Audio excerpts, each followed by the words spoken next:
আরেফে রুমি বলেন, আজ মোহাব্বত তলখে হাসিরি সওয়াদ, আজ মোহাব্বত তলখে হাসিরি সওয়াদ, ওয়াজ মোহাব্বত মিশ্র দরগম হালুয়া সওয়াদ, ওয়াজ মোহাব্বত দর্দ গম হালুয়া সওয়াদ।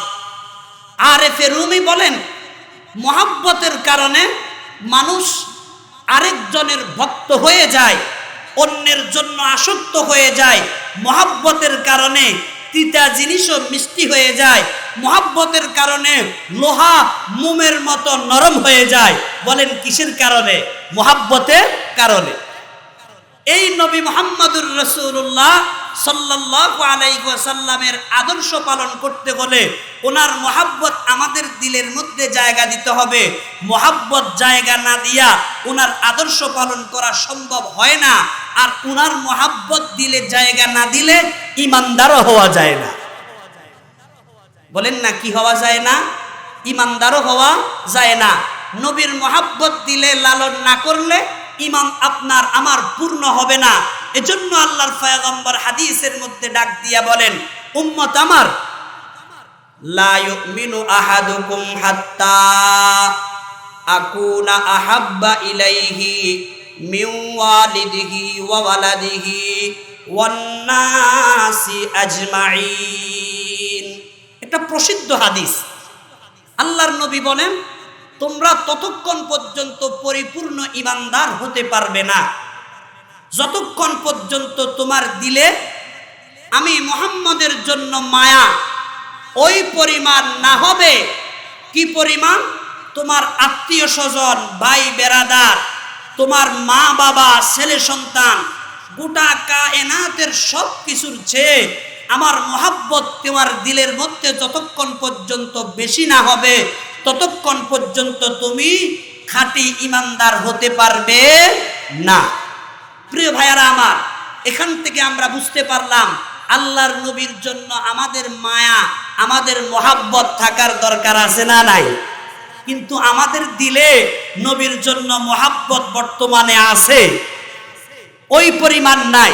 আলহামদুলিল্লাহ, কিছু মানুষ আছে নবীর জন্য মায়া, নবীর জন্য মোহাব্বত, নবীর জন্য জীবন দিতে প্রস্তুত আছে। আবার কিছু ভাই আছে মোহাব্বতের দাবিদার, বাস্তবে মিথ্যা। এজন্য আমরা দেখতে পাই 12ই রবিউল আউয়ালে এক গ্রুপ মিছিলে নামে, জুলুসে নামে, নাম দেয় আমরা খাঁটি আশিকে রাসূল। দেখতে দেখা যায় এক একটাকে গাঞ্জাখোরের মতো, এক একটাকে বড় বড় সন্ত্রাসীর মতো। এক একটার চুলের দিকে তাকাইলে বোঝা যায় এগুলা ইয়াহুদির ডিম থেকে ফুটা বাচ্চা। এক একটার মুখের দিকে তাকাইলে বোঝা যায় এগুলা নাসারাদের তৈরি। এক একটার দিকে তাকাইলে বোঝা যায় এরা হিন্দুয়ানি পদ্ধতি অবলম্বন করতেছে। আল্লাহর নবীর মোহাব্বতের দাবিদার, কিন্তু বাস্তবে মোহাব্বত নাই, বাস্তবে ভণ্ডামি। এমন কিছু মানুষ আমাদের সমাজে বলেন তো আছে না নাই? मोहब्बत की जुनू बाकी नहीं है, मोहब्बत की जुनू बाकी नहीं है, मुसलमानों में खो बाकी नहीं है, सफ़ी का दिल फरेशा सजदा बेदौक के जुज़्बे अंदर बाकी नहीं है। ओ मुसलमान भाइरा, दार्शनिक कवि আল্লামা ইকবাল মরহুম তিনি বলেন, মানুষ মোহাব্বতের দাবিদার, কিন্তু বাস্তবে নবীর মোহাব্বত যেটার দ্বারা বোঝা যাবে ওটা নিয়ে মানুষ নাই। মোহাব্বত কি জুনু বাকি নেহি হ্যায়, মুসলমানোं में खो बाकी नहीं है, सफ़ी का दिल फरेशा सजदा बेज़ौक़ के जुज़्बे अंदरू बाकी नहीं है। দুনিয়াতে সাহাবায়ে কেরাম যেইভাবে আল্লাহর পয়গম্বরের জন্য মোহাব্বত দেখায়া নামাজ পালন করেছেন, রোজা রাখছেন, সুন্নতগুলা পালন করেছেন। আজকে দেখা যায় আমাদের মাঝে ওই পরিমাণ নবীর ভালোবাসা, নবীর মোহাব্বত নাই। এই কারণে আমাদের সকালও গলত, বিকালও গলত। আমরা সকালবেলা সেই কাজ করি নবীর তরিকার বহির্ভূত। তু কুজাও সুন্নতে আহমদ কুজা, তু কুজাও সুন্নতে আহমদ কুজা, বা মুহাম্মদ কই বুয়াদ নিসবত তুরা কার শায়তা মি কুনি নামত ওয়ালি গরওয়ালি নাস্তে লানত বরওয়ালি। ও মুসলমান ভাইয়েরা, আমাদের সকাল বেলাটা উল্টা, বিকাল বেলাটাও উল্টা, দুপুর বেলাটাও উল্টা। আমাদের খাবার দাবারের মধ্যে নবীর তরিকা নাই, আমাদের চলাফেরার মধ্যে নবীর তরিকা নাই, আমাদের ব্যবসা বাণিজ্যের মধ্যে নবীর তরিকা নাই, আমাদের নামাজটাও মন মতো পড়তে আসি, নবীর সুন্নতের কোনো খেয়াল নাই। কথা বলেন হয় কি হয় না? এগুলা হলো নবীর জন্য মোহাব্বত যেই পরিমাণ থাকার দরকার, ওই পরিমাণ আমাদের দিলে নবীর মোহাব্বতকে আমরা লালন করতে পারি না। আমার মুসলমান ভাইয়েরা, কোরআন হাদিসের কথা অনুযায়ী বোঝা যায় আল্লাহর হাবিবের জন্য আমাদের মায়া, আমাদের মোহাব্বত থাকার দরকার আছে না নাই? জোরে বলেন না, আছে না নাই? আল্লাহর পয়গম্বরের মোহাব্বত আমাদের দিলের মধ্যে থাকা এটা ঈমানের আলামত। আল্লাহর পয়গম্বরের মোহাব্বত দিলে না থাকলে এটা হবে নেফাকিয়তের আলামত, এটা হবে মুনাফিকের আলামত। মুসলমান ভাইয়েরা আমার, তাহলে আমি বলতে চাই আল্লাহর নবীকে আমাদের মোহাব্বত করা লাগবে কি লাগবে না? এখন আসুন, নবীকে আমি আপনি মোহাব্বত করব, কোন কারণে মোহাব্বত করব? মানুষ মোহাব্বত করে, মোহাব্বতের 4টা কারণ আছে। কিতাবের মধ্যে লিখছে মোহাব্বতের কারণ 4টা। এই 4 কারণের কোনো এক কারণ যদি তার মধ্যে পাওয়া যায়, তখন একটা লোক আরেকটা লোকের জন্য পাগল হয়, একজন আরেকজনের জন্য আসক্ত হয়। কখন? যখন মোহাব্বতের 4 কারণের কোনো একটা কারণ পাওয়া যাবে। মোহাব্বতের কারণগুলো কি কি? আপনাদের মনোযোগ আছে তো ইনশাআল্লাহ? সম্মানিত হাজিরিন, মোহাব্বতের কারণ 4টা। একটার নাম জামাল, আরেকটার নাম কামাল, আরেকটার নাম নওয়াল, আরেকটার নাম করাবত। কয়টা হইছে? 4টা। জামাল, কামাল, নওয়াল, করাবত। এবার একটু আমার সাথে বলেন 4টা কারণ কি কি বলছি? জামাল, কামাল, নওয়াল, করাবত।